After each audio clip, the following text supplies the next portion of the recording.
In today's video, I'm going to teach you to check Fidelity fees. We'll walk through exactly where to click, what to look for, and a few simple tips to make sure you understand the charges tied to your account. We're doing this on the website, so if you're on a phone or tablet, switching to a desktop browser can make navigation easier. Start by logging into your Fidelity account on the website. Once you're signed in, look for the main navigation and hover over or click Accounts and Trade. From there, select Documents. This is where Fidelity stores official records for your accounts. Open your account statements. These are usually organized by month and year, and each statement shows a snapshot of what happened in your account for that period. When the statement opens, take a moment to scan the summary sections near the beginning, then scroll to the detailed activity pages. You're looking for any line items that mention fees. Common examples include advisory fees if you're enrolled in a managed or advisory program, maintenance fees associated with certain account types, or other periodic charges.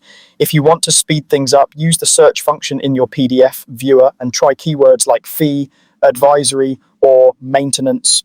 Also keep an eye on the transaction detail pages. Fees often show up as separate entries with clear labels and amounts. If you have multiple accounts, repeat this process for each one so you get a complete picture across your portfolio.